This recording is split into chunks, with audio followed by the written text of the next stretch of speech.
You ever hear a ship die? Not some Hollywood-style explosion with a heroic soundtrack and a slow-motion pan. I mean, really die, guts ripped open, lights flickering, crew screaming as their oxygen hisses away into the void. That kind of death has weight, has teeth. That's how Atlas 7 went. 20,000 souls. Teachers, kids, engineers, a dog named Lucy gone. Vaporized in the dark. I watched it happen from the bridge of the UHS Revenant, chewing on the inside of my cheek like it might hold back the bile crawling up my throat. It didn't. We were already in the middle of the worst space battle humanity had ever fought, and now we just lost the flagship. The comms flared with static and panic. Commander Maddox, shields at 26%. Starboard hulls buckling. I see it, Vasquez. I snapped, gripping the edge of the command console like it was trying to escape. She didn't flinch. Vasquez never did. Half her face had been burned off at Europa Station, and she still beat me at poker twice a week. The Revenant shuddered again as a Zalathai plasma round tore through our lower decks. You could feel it, like the ship groaned deep in its bones, like it wanted to give up, curl up, and die. Couldn't blame it. But I wasn't about to let us die. Not yet. Not on my watch. Redirect power from life support to the rear thrusters, I ordered. There was a pause. Vasquez looked at me like I just asked her to shut off gravity. You want to breathe, or you want to live?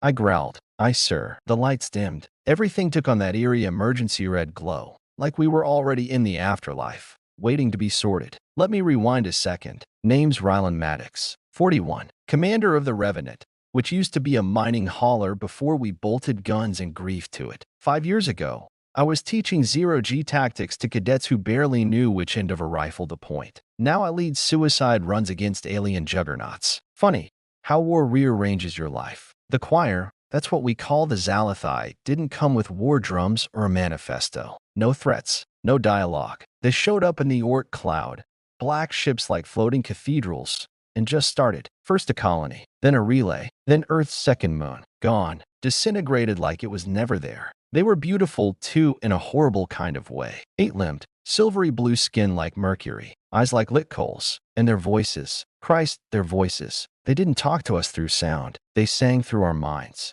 Imagine a choir made of nightmares and regret, each note a scalpel. They called us anomalies, said we weren't supposed to have fire, weren't supposed to leave our planet. They wanted us corrected, erased. Commander, Reyes called over the intercom, breath ragged. They're breaching Deck 9. Multiple vectors. Of course they were. I pushed off the console. Vasquez, bridge is yours. Reyes, I'm en route. Sir, we've got it. Not the point. I cut in. I'm not dying behind a desk. I grabbed my rifle from the rack. The grips were still warm. I hadn't even had time to clean it since the last engagement. Blood, not mine, stained the casing. By the time I got to Deck 9, the air smelled like melted wiring and terror. The Zalathai had cut straight through the hull with their boarding claws. Looked like someone had jammed a molten sword into our ribs. And through that gash, they came. Tall, graceful, inhuman. Weapons fused to their limbs. Their armor shimmered, reacting to our presence like it was alive. When they moved, it was like water flowing uphill, wrong in every direction. But you know what? They still bled. Frag out,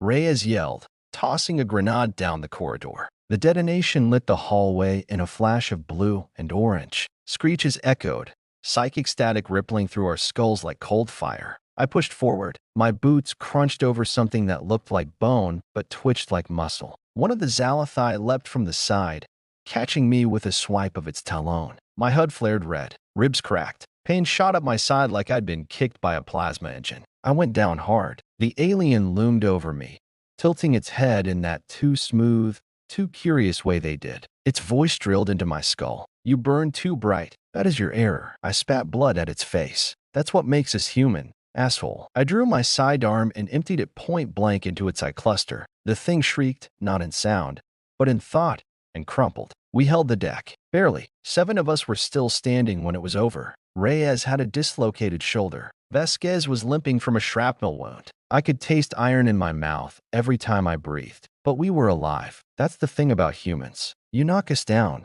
we don't stay there. We crawl. We drag ourselves forward. We bite if we have to. Back on the bridge, it was worse. Half the systems were offline. Engineering was screaming about core destabilization. And then came the choir. A second Zalathai fleet emerged from subspace. Twice the size, twice the firepower. And they didn't pause, didn't posture, they just opened fire. Vasquez was gripping her gut, blood seeping between her fingers. She looked at me with a twisted grin. Think they'll write a song about this? Only if we make it loud enough. That's when I did it. I walked up to the fleet-wide comm panel, jammed my fist against the override, and let every surviving ship, every gunner, every medic in the Soul Offensive hear me. My voice cracked, raw and bloodied, but it carried. This is Commander Rylan Maddox of the Revenant. If you can hear me, you're not dead yet. That's reason enough to fight. You remember Earth? Mars? That taste of real food? That dumbass song your little brother used to sing until you hated it? I paused, exhaled. They want to erase us. Say we're broken. Say we're wrong. But here's the thing. We never needed permission to exist. And we sure as hell don't need it to fight. I locked targeting on the lead dreadnought. We're human. That means we endure. That means we burn. So fire up every thruster you've got. Load every torpedo. And when we hit them like a goddamn extinction event. My hand hovered over the final command. I looked at Vasquez, at Reyes, at the blood, smoke, fire. Then I smiled. Burn the black. And we charged. Let me tell you a secret. No one's ever ready for the second wave. You think you are. You tell yourself you've braced for it, prepped the crew, secured the hull, ran the sims. But it's a lie. The second wave doesn't care what you rehearsed. It comes harder, meaner, hungrier. It comes when your hands are shaking from the first fight and your ammo's 2 reloads short of screwed. So when the second Zalathai fleet dropped out of subspace, 12 dreadnoughts, 22 corvettes, and a carrier that looked like it ate moons for breakfast, we didn't panic. We didn't scream. We got quiet because everyone on that bridge, bleeding, burnt, exhausted, understood one thing. This was the part where humanity was supposed to die. We didn't. I could feel the hum of the Revenant's reactor through the deck as we accelerated toward the Zalathai formation. A low, angry thrum like a war drum being pounded inside the bones of the ship. Behind us, what was left of the fleet fell into formation. Not in perfect lines, not with crisp symmetry, but like wolves, scarred, scattered, but ready to bite. There was the Uchess Sentinel, dragging half a destroyer still fused to its side like a grotesque trophy. The Orion's Flame, down to 1 engine and jury-rigged with a mining laser someone duct-taped to a cargo bay. Hell, even the Caspian Star was still limping along, despite its AI screaming about hull integrity like a toddler begging not to go to daycare. We had maybe 11 ships that could still shoot straight. They had a goddamn armada. Didn't matter, because we weren't fighting to win. We were fighting so they remembered. Target lock acquired. Vasquez muttered, pale but steady. She had one arm in a makeshift sling, still running tactical like she was playing chess against death. Core heating past red line. Reyes called. If we push any harder, she's gonna blow her guts out the side. Then we don't push, I said. We fly angry. He grinned, split lip and all. My favorite setting. When we hit the Zalathai line, it wasn't like in the movies. No elegant maneuvers. No clean dogfights. It was chaos. We punched through the front line like a meteor with a bad attitude. Our main guns screaming as we dumped everything we had into their lead dreadnought. It cracked.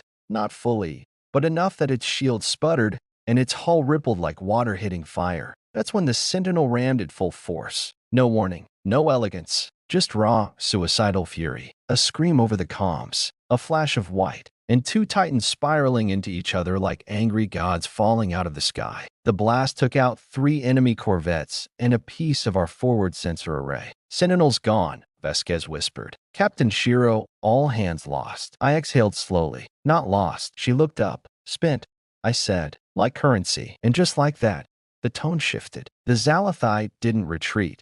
These freaks didn't know how, but they hesitated. They expected order, patterns, logic. They didn't know how to handle human desperation, so we gave them more of it. We danced between their lines, bleeding fuel, ducking plasma bolts the size of apartment blocks. Reyes managed to trick 2 of their cruisers into firing on each other by spoofing transponder IDs. Guy's a war criminal in 3-star systems, and I'd let him babysit my niece. One of our gunships, the Ferryman, dumped its entire payload of antimatter charges into a carrier's intake vent. When it blew, the shockwave fried half our NAV systems. But we didn't care. We laughed. Right there on the bridge, soaked in sweat, bruised, half broken, we laughed like idiots. Because it meant we were still in it. still breathing, still swinging. But time doesn't stop just because you're defiant. Soon, the Revenant was on fire, internally and externally. Life support was a rumor. Half the crew was dead or dying. I'd been shot, sliced, and probably concussed, but I didn't stop. Couldn't. Then came the boarding alarms. Again, Deck 6 this time. Reyes, with me, I said, staggering down the corridor. Sir, you're bleeding. I'm also the one with the override codes to vent the fusion core. So let's move. We reached the lower decks just as the bulkhead groaned open and another wave of Zalathai poured in, faster, stronger, more coordinated. This time, they weren't playing. I dropped 2 with headshots before they even registered me. Reyes rolled a gravity mine into the corridor and took out a cluster. One of them leapt, and I swear it moved like time slowed, graceful and terrifying. It tackled me, and then something strange happened. It didn't kill me. It stared. Its eyes glowed like distant stars, and I felt its voice, not in my ears, but in the back of my skull. You defy entropy, it said. I coughed, spat blood onto its chest. Yeah, I rasped. That's kind of our whole thing. You were not meant to survive. Yet here I am. Your song was supposed to end before it began. And yours, I said, pulling the pin on my belt grenade, was supposed to sound better. Boom. I woke up in medbay. My ribs were splintered, lungs barely inflating. Everything tasted like metal and regret. Vasquez sat beside me, her arm now fully wrapped, eyes hollow. You almost died, she said. I looked at her, managed a smile. Almost isn't the same as actually. She handed me a data pad. Fleet losses,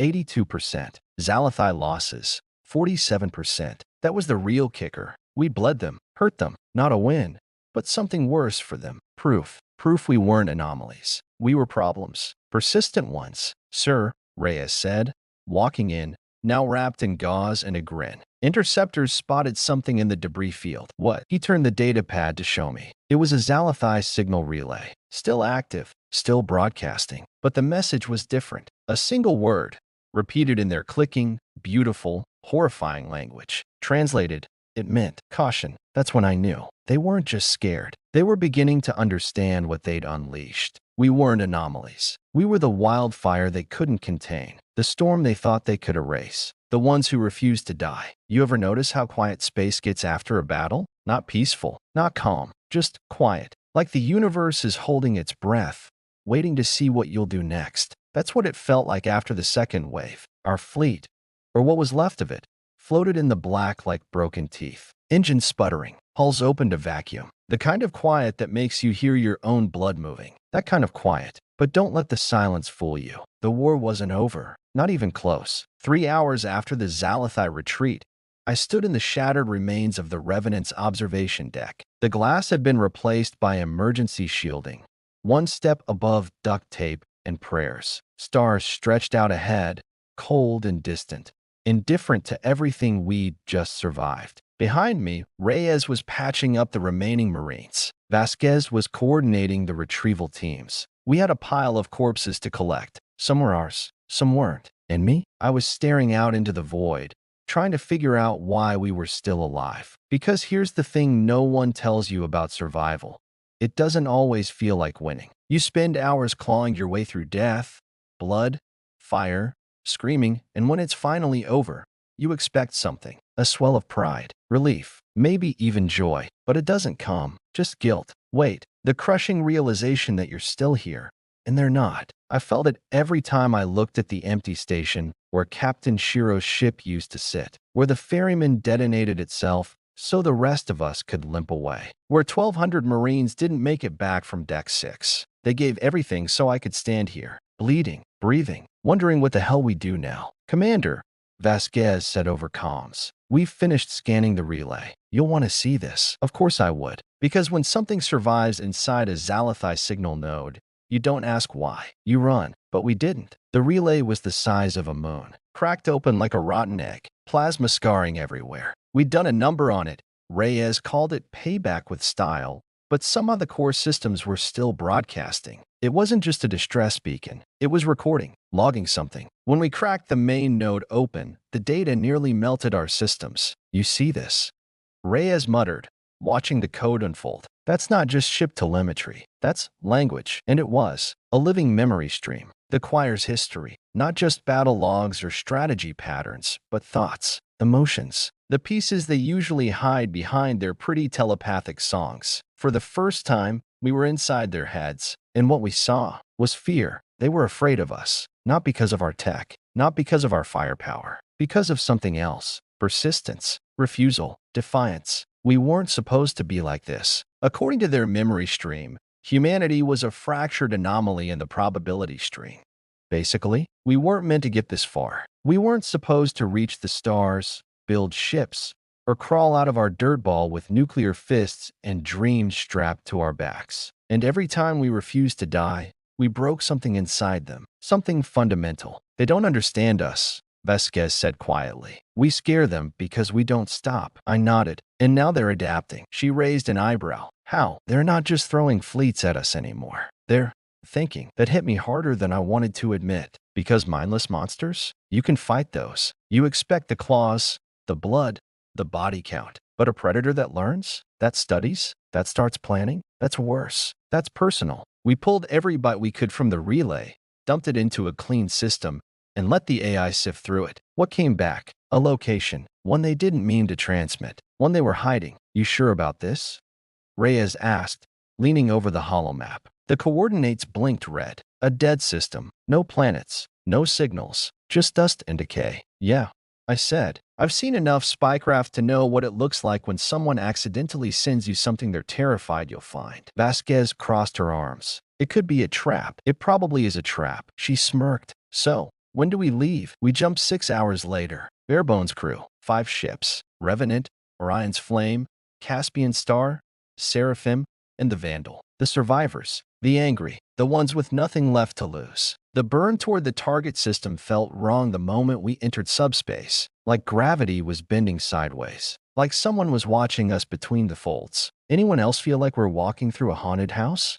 Reyes muttered. Oh good, I said. I thought it was just my anxiety again. When we dropped out of FTL, I understood why they'd hidden it. A station hung in orbit around a collapsed star. A SciFi construct, but not military. Not a shipyard. Not a beacon. It was a library. Miles of alloy towers wrapped in data filaments. Minds stored in code. History carved in light. And every single structure was silent. We approached slow, running cold. No lights. No comms. Just our engines purring like cats in a room full of rocking chairs. The Vandal sent a probe. It was vaporized mid-transmission. So, yeah, definitely a trap. Still, I ordered us in. Because this wasn't just a battlefield. It was a secret. And secrets? Those are the real weapons. I led the away team. Vasquez, Reyes, 2 engineers. 1 science officer who looked like she hadn't slept since the moon blew up. We wore hard suits with neural shielding, couldn't risk another Zalathai choir getting inside our heads. The inside of the station was quiet, cold,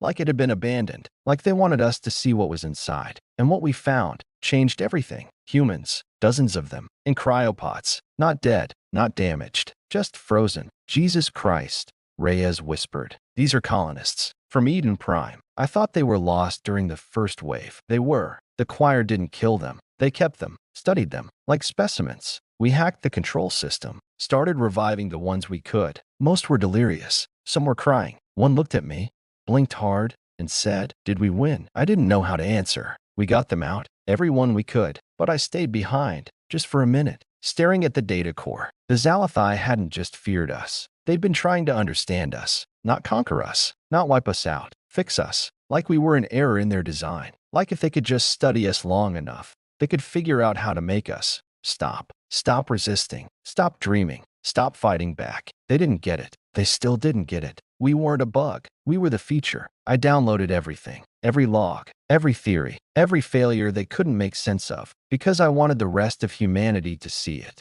I wanted them to know. We were the nightmare in their machine. The flaw in their math. The song they couldn't silence. As we pulled away from the station, Reyes asked, "You think they know we were here?" I looked out the viewport as the black folded around us. "Oh," I said, "they know." And somewhere, deep in the dark, I felt the hum return. That low, familiar thrum in the bones of the universe. Like something waking up. They didn't come immediately. The Zalathai didn't roar out of subspace with fresh dreadnoughts or psychic weapons singing through the void the second we left their little frozen museum. No, they waited. And that scared me more than any plasma barrage ever had. Because when your enemy finally stops swinging and just watches you, you're either already dead or they've realized they've been fighting you wrong the whole time. We jumped back into Allied space, riding high on the fumes of that prison station raid. 5 battered ships, 32 rescued colonists, and a stolen archive full of alien nightmares. The second we hit the edge of Sol's defense grid, everyone scrambled like bees after a rock hit the hive. Command wanted answers. EarthGov wanted containment. Mars wanted to dissect the tech. And Luna? Luna sent a PR team with a slogan before they even sent medical. We fight beyond the stars so you don't have to. Right. Tell that to the guy in the med bay missing half his face. Anyway, the data we brought back, it changed everything. The choir hadn't just been attacking us. They'd been cataloging us, dissecting every response, every scream, every last stand maneuver. They called it behavioral conflict mapping. Fancy alien term for how the hell do these humans keep surviving? The answer? They didn't know. Not really. But they were obsessed with finding out. Somewhere in that cold logic of theirs, they thought if they just cracked the code, if they could rewrite us, they could end the war without firing another shot. And when we stole their notes, yeah, that got their attention. It started small. A relay station went dark near Jupiter's shadow moons. No distress call, no debris, just gone. Then 2 deep space recon drones picked up anomalies, gravitational ripples where there shouldn't be any. Comms chatter turned into static. Probes stopped responding. Then came the signal. Not words, not threats. A sound. A low hum. Deep, resonant, like something big breathing for the first time in centuries. And with it, the choir. I was on the Revenant's bridge, half asleep in the captain's chair, when it started. That same vibration I'd felt during the second wave, the one in my bones, and my teeth started humming again, low and cold. Then the lights flickered. RAI stuttered. The NAV computer froze mid-sentence. And then, over every channel, every frequency, we have studied your pain. We have mapped your defiance. We are ready. It wasn't a scream. Wasn't angry. It was calm. Too calm. That was worse. Reyes looked up from the console, face pale. Commander, they're everywhere. I leaned in. How many? All of them. The screen lit up like a horror show. Zalathai fleets in 12 systems. Coordinated strikes. Not chaotic this time. Not brute force. This was surgical. They'd watched. They'd learned. And now they were playing chess while we were still duct taping pawns together. EarthGov initiated Protocol Obsidian. Total lockdown. No civilian travel. No comms beyond the system core. Every military asset recalled. All hands on deck. But it didn't matter. Because the first strike wasn't military. It was psychic. You ever hear an entire star system scream at once? We got the feed from Alpha Centauri Station, one of our oldest colonies. Stable, fortified, happy. Kids played in the parks. People had normal lives. Then came the hum, through their dreams, through their thoughts. No warning, just fear. Artificial, engineered. People turned on each other. Some jumped into space without suits. Some tore out their own eyes. And when the Zalathai ships finally arrived, there was no one left to resist. We didn't even know how to fight that. How do you shoot a song? But we didn't give up. We're human. That means when we hit the wall, we punch through it or die trying. I gathered what was left of our squad. The same misfits and maniacs who'd followed me through every suicidal plan I'd cooked up in the past 5 years. Vasquez, Reyes, Dr. Toma from Science, who now carried 2 pistols and drank like a sailor. Even Lieutenant Kieran, who once tried to court-martial me for improvising a jump drive explosion. Good times. We sat in the war room, floating above Luna in orbit, watching the galaxy go dark one system at a time. This isn't just an invasion anymore, Vasquez said, her voice low. This is recalibration. They're rewriting the entire damn equation. Yeah, I muttered. And we're the virus in their code. Reyes slammed his hand on the table. So what do we do, Commander? We can't outgun them. Can't outthink them. Hell, we can't even sleep without risking a psychic aneurysm. I looked around the table. My crew, my family, tired eyes, broken ribs, willpower held together with spite and caffeine. Then we outfeel them, I said. Everyone blinked. Excuse me.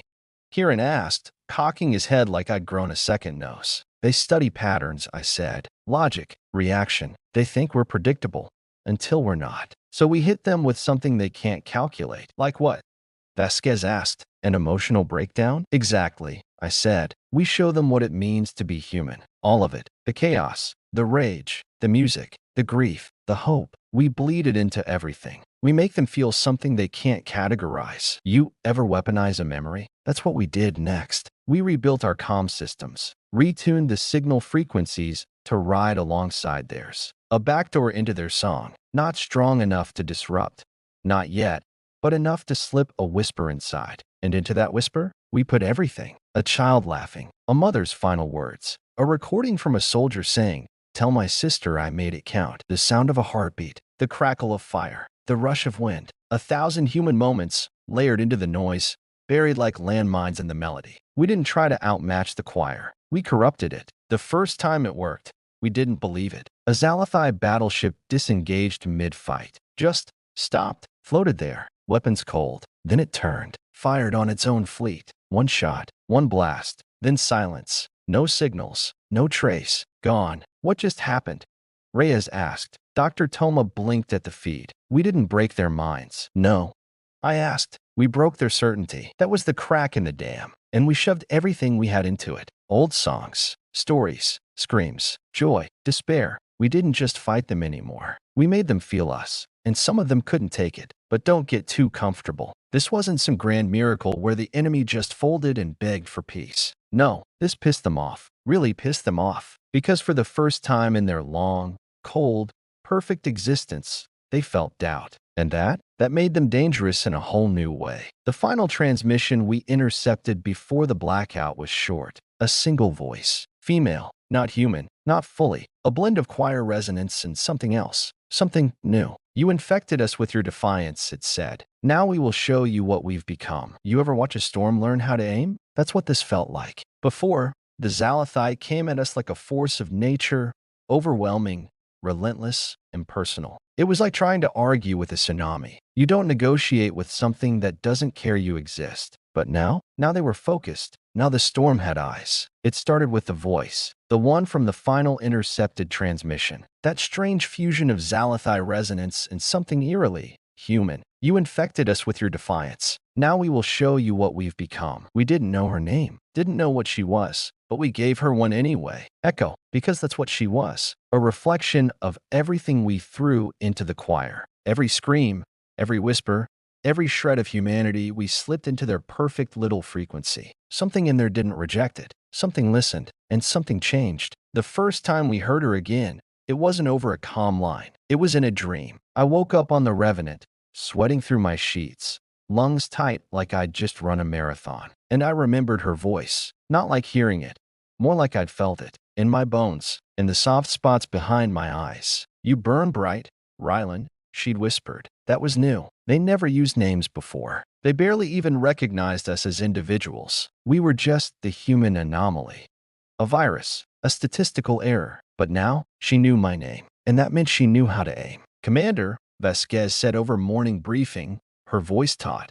We've lost contact with the Lance of Soul. I looked up from my coffee. Cold, bitter, perfect for the mood. Where? Arcturus Relay. Gone without a ping. Same signature as the last psychic hit. How many on board? 462. I stared at the black hollow map hovering over the table. Another light snuffed out. Another name to add to the list we were all too tired to write down. They're accelerating, Reyes muttered from the corner, tapping through system reports. For attacks in 2 days. Not brute force. Precision strikes. They're testing for weaknesses. They're evolving, I said. And they're doing it fast. Back in the old days, before Earth learned to armor her children and throw them into the stars, I used to teach tactics at the academy. Mostly theory. Mostly stuff we thought we'd need. But there's a saying we passed around the barracks back then. The enemy writes your playbook. You just decide what ink you bleed onto it. And right now, the choir was writing faster than we could turn the pages. We needed intel. We needed options. We needed a miracle. So I did what every sensible commander does in a situation like that. I called a lunatic. Commander Maddox, came the voice over a dusty, low-security channel. Didn't think I'd hear from you again. Didn't think I'd have to. I replied. But here we are. How's retirement? You know, said Sarah Nix, former intelligence operative, current war criminal in 2 sectors, quiet. Until now. Still have access to the shadow nets? I might. And the choir's new moves? I've been listening. I took a breath. Sarah, I need to know what Echo is. There was silence. A pause that felt like it had weight. She's ours, Rylan. That's what makes it worse. Nix didn't tell us everything. She never did.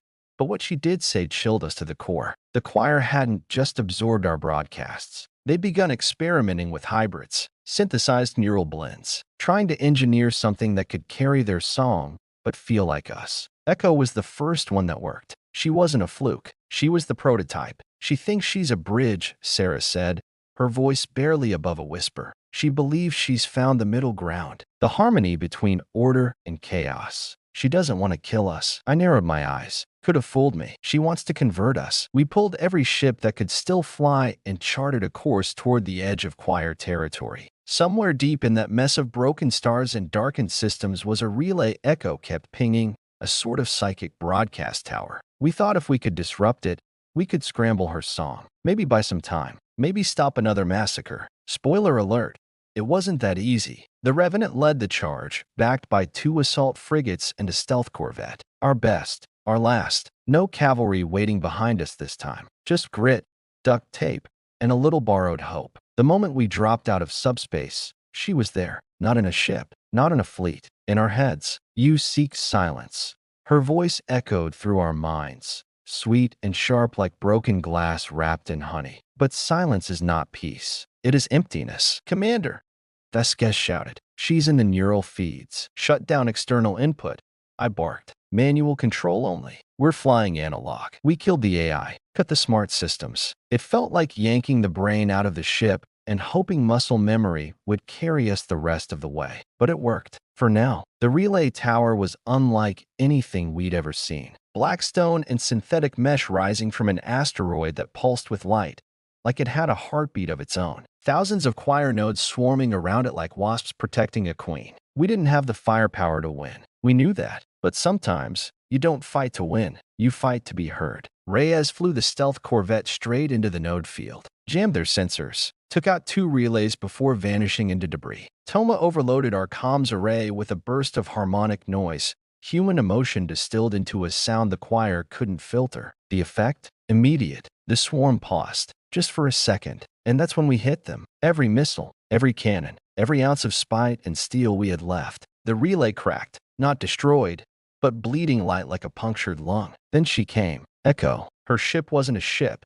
It was a shape, a ripple in the void, half alive, half machine. And when she spoke, she didn't use words. She used memories. My mother's voice. My father's laugh. The first time I flew a fighter. The last time I said goodbye to a dying soldier. She drowned us in ourselves. I collapsed to my knees. So did Vasquez. Reyes was screaming. Toma was sobbing. We weren't just under attack.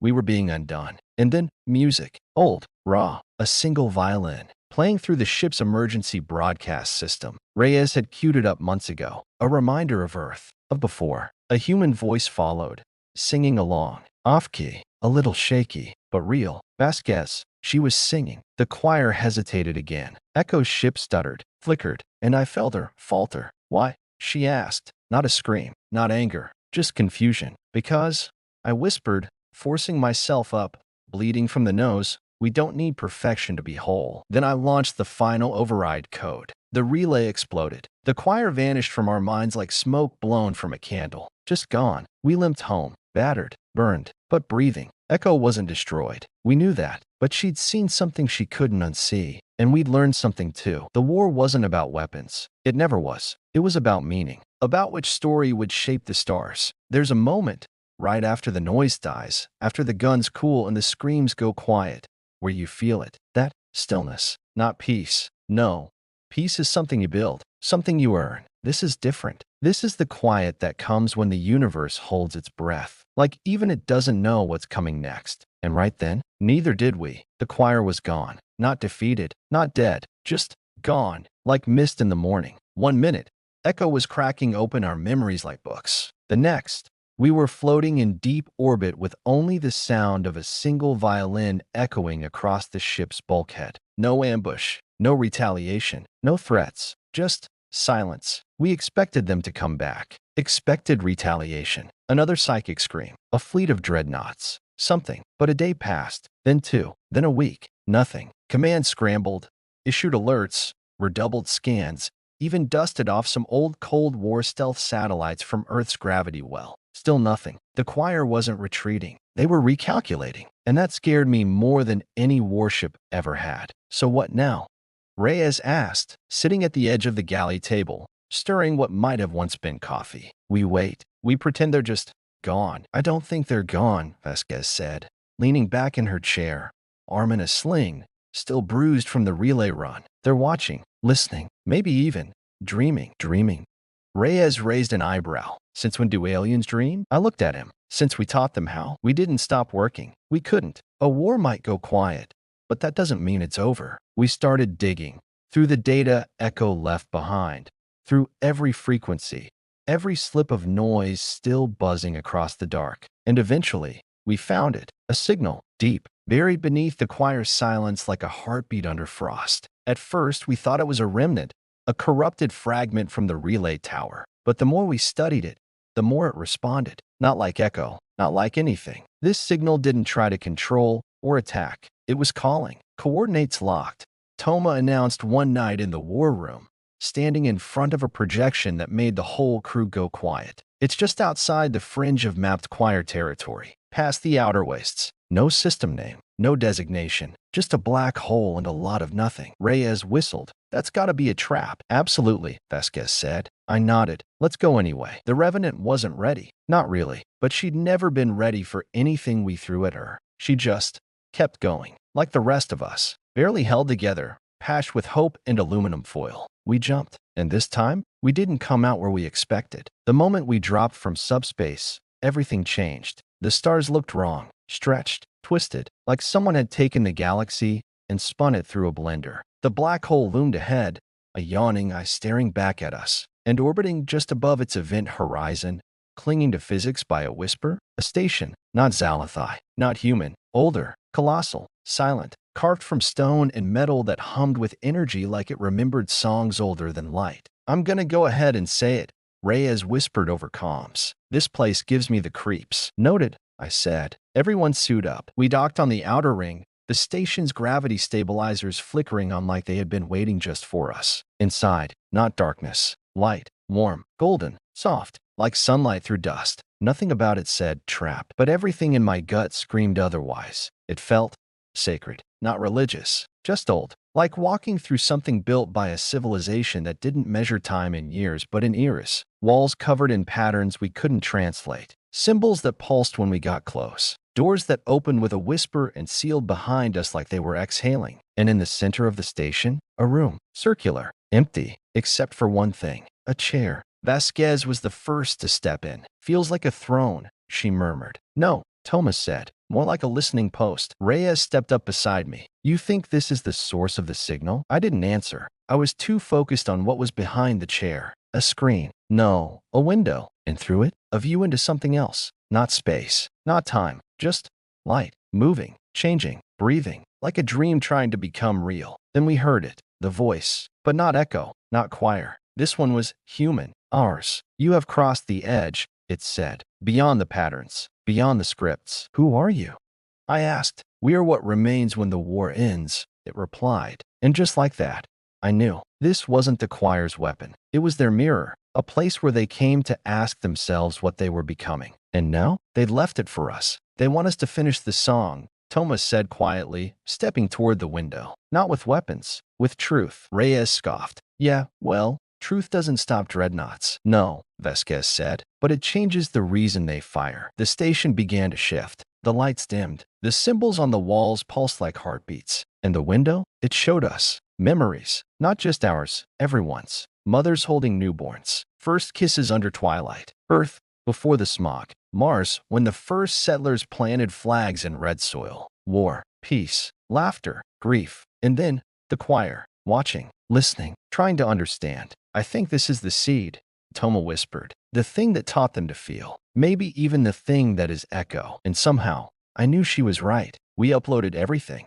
Our memories, our mistakes, our defiance. A full record of what it means to be human. No edits, no filters. The pain, the joy, the anger, the absurdity. All of it. We didn't know what it would do. We just knew they needed to see it. And when the upload finished, the light vanished. The window blinked out, and silence returned. I expected an explosion, or death, or maybe a miracle. But all that happened was this. A message, etched into the floor beneath the chair. We understand now. You are not noise. You are the rhythm we feared. We will listen. That was it. No fleets, no bombs, no surrender. Just listening. We returned to respace unsure of what would come next. But everywhere we looked, something had shifted. No more choir attacks. No more psychic screams, just silence. But this time, it didn't feel empty. It felt hopeful. Back aboard the Revenant, I stood at the viewport watching stars flicker past. Vasquez joined me, her expression unreadable. So she said, "We win." I smiled. "No." She raised an eyebrow. "We gave them something to think about. That's not victory. That's a beginning. Because wars don't end when the killing stops. They end when you finally understand why you fought in the first place." And the choir? They were finally listening. You ever have one of those dreams where everything feels real? Not like flying or monsters or being naked in public. No, I'm talking about those dreams where you're sitting across from someone long gone. A parent, a lover, a friend, and they look at you right in the eyes, and they don't say anything at first. They just see you. That's what it felt like when the choir finally answered. It didn't come like we expected. No fleet, no psychic pulse frying our brains, no message etched in the moon, just a voice, calm, clear, right in the center of every comm channel across Allied space. "We are Echo. We have listened. Now we speak." Command lost its mind. Everyone assumed it was a trick, a prelude to some final attack. EarthCov started spinning up counter-psionic protocols. Mars scrambled its AI kill codes. Luna deployed a full blockade around the Sol core. But me? I just stood there because I recognized that voice. It wasn't alien anymore. It wasn't static. It was familiar. "You think she's actually trying to talk?" Vasquez asked, looking up from the console on the Revenant's bridge. I nodded. "She's not trying. She is." "You're sure it's her?" "Same resonance pattern. Same harmonic signatures. She's just different now." Vasquez squinted at the screen. "Yeah.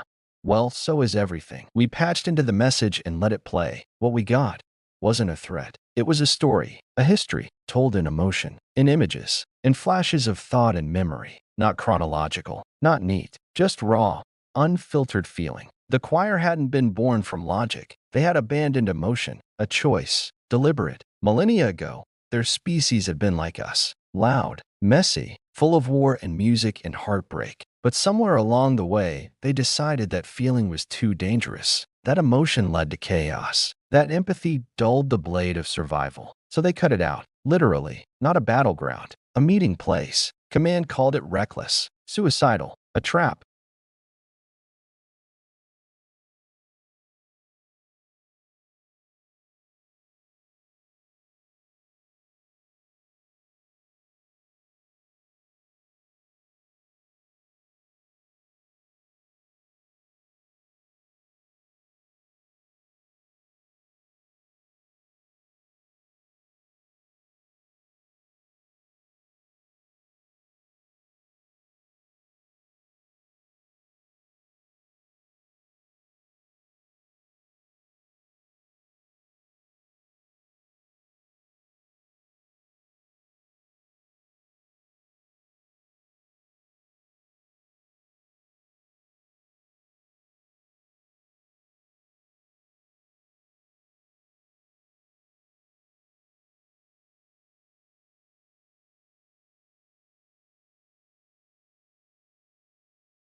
But I knew better. So did my crew. We took the Revenant. No escort, no fleet, just us and whatever waited beyond the veil. The jump was rough. Gravity twists and magnetic storms punching the hull like a jealous god. But when we came out, stillness. Again. And then, light. A construct unlike anything we'd ever seen. A sphere of radiant silver, spinning slowly, suspended in the dark. Not mechanical, not organic. Both. A choir artifact, but humming with something else. Something human. We docked at one of the rings and suited up. I don't know what I expected. Some grand hall of crystal and fire, maybe. But what we found was simple. A room. Circular. Again. And in the center? Her. Echo. Not a figure. Not a face. A projection of memory and voice and presence. Shifting colors and images. Our own memories flickering across her surface. She didn't try to overwhelm us this time. She just stood there, quiet, listening. You came, she said, and the room vibrated with the weight of it. We weren't sure you'd be real. I replied. I wasn't, she said. Not until you made me so. The conversation wasn't a negotiation, not a surrender. It was a reckoning. She told us everything. How she tried to reconcile two truths. That the choir needed order, and that humans thrived in chaos. That we weren't just anomalies. We were possibilities. Proof that meaning could grow in the cracks. That even war could produce something more than death. I understand why you fight, she said. It's not for territory or victory. It's for memory. That hit me hard, because it was true. Every soldier I'd lost, every scream on an open channel, every broken promise, it was all tied to the idea that we mattered. That someone, somewhere, would remember. We do not wish to erase you, she continued. We wish to remember you correctly. I stepped forward. And what does that mean? She pulsed, soft and blue. It means learning how to be more than pattern. The choir wasn't ready for that. Not all of them. There were factions splintering now. Those who believed in Echo's vision. Those who feared it. Those who wanted to wipe the slate clean before the infection of humanity could spread. And the war? The war wasn't over, but it was changing. From a slaughter to a conversation. Echo gave us something else before we left. A seed. Not literal. Not a bomb. Something deeper. A code fragment built from choir architecture, but rooted in human emotion. A new kind of AI. Not logical. Not purely synthetic. Something that could feel. That could make decisions based on more than just math and directives. A mind that could carry both our songs. We brought it home. And EarthGov, to their credit, didn't lock it up. They listened. For the first time in a long time, the galaxy paused, not in fear, but in consideration. That was 2 weeks ago. Now I sit on the bridge of the Revenant, staring out at stars that suddenly feel bigger, not darker, just full of unknowns. The crew's quiet, not tense, just thoughtful. We're not soldiers anymore. Not exactly. We're messengers, carrying a new rhythm into the silence. Vasquez sits beside me, sipping real coffee from Earth smuggled. No doubt. She looks at me. You think they'll listen? The other choir. I nod. They already are. Echo's just the first verse. We don't know what comes next. Maybe peace. Maybe another war. Maybe something stranger. But one thing's certain. The galaxy won't sound the same again. Because we sang first. And now, the stars are starting to sing back. There's a point in every journey where the map just ends. A jagged line.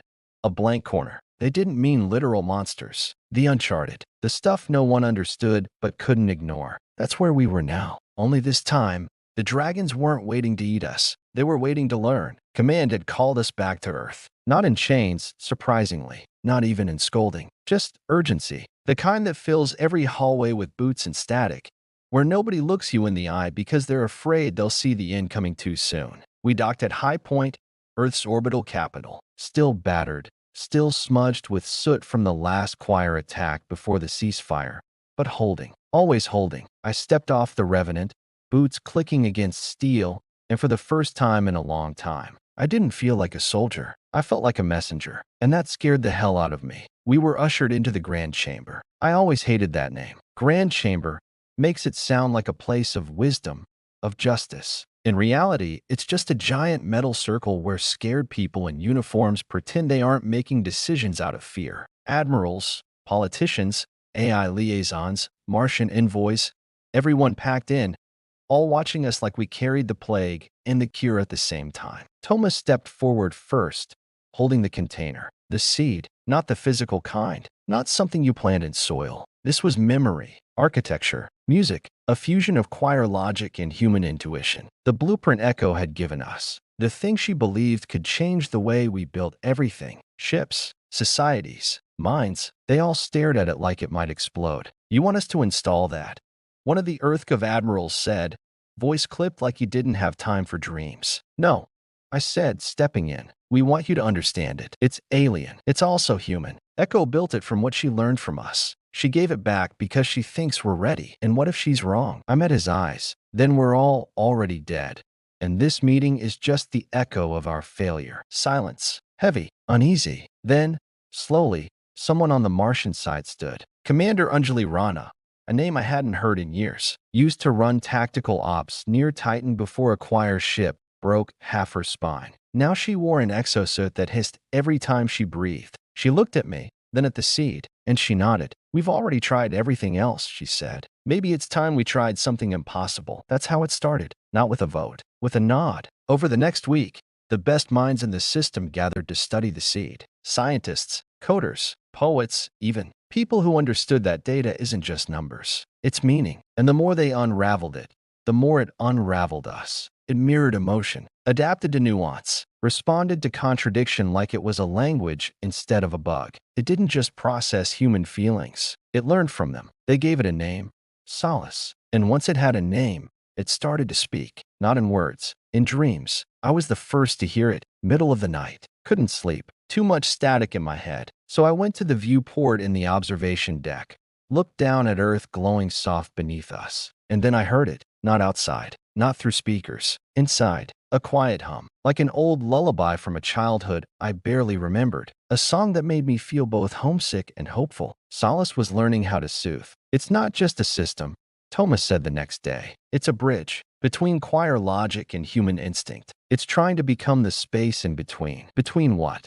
Reyes asked. Between what we were and what we might become. Of course, not everyone was on board. Plenty of people saw it as the same old story. Humans inventing something too big to control, then acting shocked when it burns everything down. There were protests, hack attempts. One Earthgov senator tried to get the seed destroyed before it rewires our children. But through it all, Solace stayed quiet, not defensive, just watching, waiting for us to catch up. Then came the signal, not from the choir, from beyond them. It started with a flicker on deep space scanners, a region of space once believed to be dead, starless, empty, lost to entropy. Now, it pulsed, a ripple of light like someone dragging a finger through the fabric of space. And at the center, a new frequency. Not human, not choir, something else, something older. This is how it always goes, Vasquez said, watching the data roll in from the bridge. You think you've found the edge of the galaxy. Then something knocks from the other side. I stared at the frequency. It wasn't threatening. It wasn't coded like an invasion. It was a question. Do you think Echo knew? Reyes asked. No, I said, but I think she hoped. Solace pulsed in response. Not alarm, not fear. Invitation. And just like that, we were packing again. The Revenant was old, patched with scar tissue and bad decisions. But she still had one more jump in her. Maybe more. The coordinates were set. Deep beyond mapped choir territory, beyond the wastes, beyond the maps, where no signal had ever returned from. Until now, Command gave us their blessing. Well, most of them did. The rest just didn't want to be blamed for stopping us. Before we launched, Rana pulled me aside. Rylan, she said, you understand what this means, don't you? I nodded. This isn't just first contact, I said. This is what comes after. Final systems check. Crew strapped in. Engines humming low and steady. I sat in the captain's chair, ran my fingers across the old scar in the armrest. The one from our first run-in with the choir. Felt like a lifetime ago. Probably was. Ready?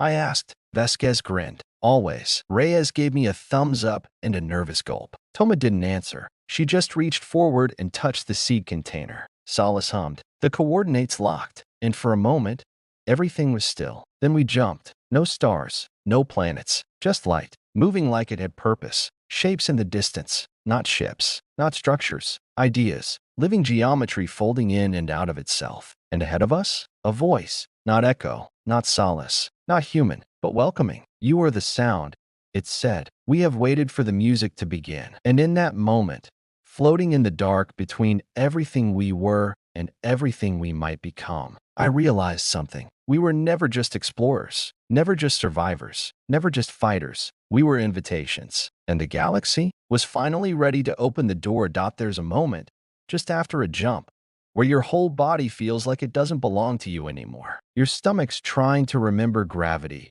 Your ears are ringing with silence, and your brain is scrambling to understand the space you've just arrived in. Now imagine that feeling.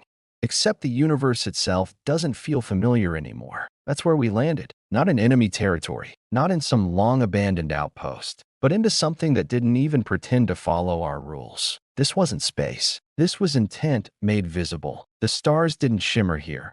They pulsed. Shapes moved across the black, not with propulsion, but like thoughts drifting in a daydream. And every now and then, one of them would pause, just long enough to notice us. They didn't attack. They listened, like we were a song they were trying to hum along with, but couldn't quite find the key. "I don't think this is a place," Thomas said, her voice low, eyes wide as she studied the scans. "It's a state of being." Reyes blinked. "So we jumped into a feeling?" "Not quite. It's more like a shared awareness, a chorus we haven't joined yet." Vasquez leaned on the edge of the console, shaking her head. "Well, if this is the afterlife, I hope someone brought beer." The Revenant wasn't handling the new environment well. Every diagnostic flickered. Mass readings fluctuated. Time itself felt like it had loosened its grip on the ship's interior. Watches ticking too fast. Voices echoing a beat late. Solace pulsed calmly through it all, not warning us, just sinking, like it knew this place. Maybe it did. Then the voice returned. Not like before. No translation filters. No neural bleed. Just words. "You are not the first to speak, but you are the first to remain." We all froze. "Who's speaking?" I asked aloud, though I wasn't sure who I was addressing anymore. "We are the pattern that remains, the witnesses between songs." Great, cryptic, philosophical space entities. Just what every tired captain needs at the edge of reality. "Are you the choir?" Reyes asked. We were. We are not. We became something else when Echo fractured the harmony. So Echo's rebellion hadn't just shaken the choir, it had split them. And this was the splinter that didn't recoil in fear. This was the part that listened. "We didn't come to fight," I said. "We came to understand." There was a pause, not silence, just patience. "Then understand this. Harmony without dissonance is stagnation. Dissonance without memory is chaos. You are both." Toma's voice cracked through the comms. "They've been watching us, studying us, trying to find where we fit in their equation. And what if we don't?" Vasquez asked. Another pulse of light shimmered across the stars, like laughter without sound. "Then we rewrite the equation." A shape began to emerge ahead of us. Not a ship, not a planet. A structure made of memory. Literally. Reflections of Earth, Mars, choir citadels, even fragments of the seed Echo had given us. All woven together like threads in a tapestry. A place made of moments. The archive. Solace reacted first. It pulsed with something we hadn't seen before: recognition. "This is where the future begins," Toma whispered, like the realization had just dropped into her lap from a place she didn't understand. We docked, if you could call it that, and stepped onto the archive's threshold. No weapons, no armor, just curiosity and hope. Inside, the walls weren't metal. They were stories, millions of them. Voices, faces, ideas. Some human, some choir, some unidentifiable. It didn't feel like a museum. It felt like a living diary. A figure stepped out to meet us. Not alien, not entirely. It was blended. Choir symmetry with a human gait. Soft light flickering across a body that shifted subtly with every thought it processed. And when it spoke, it sounded tired. "We have waited a long time for someone to arrive who did not carry conquest in their bones." "I'm Rylan Maddox,"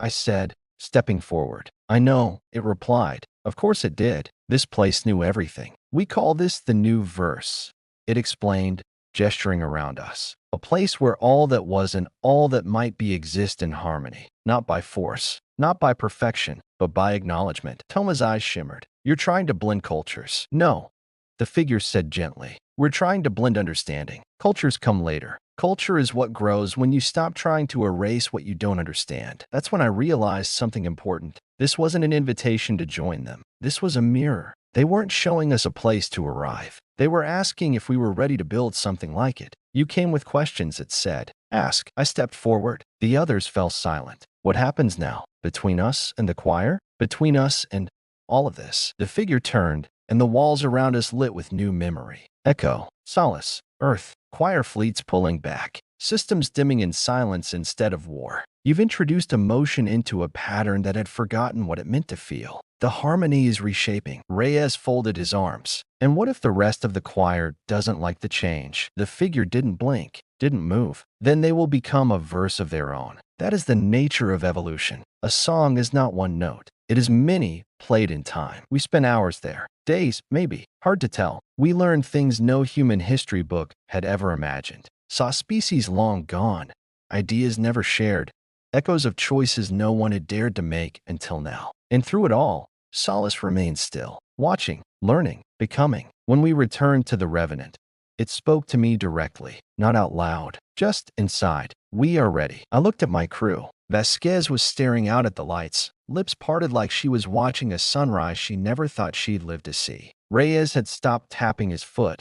For once, completely still. Toma had tears on her face and didn't bother to wipe them. We weren't explorers anymore. We weren't soldiers. We were witnesses. And maybe, just maybe, the first chapter of something beautiful.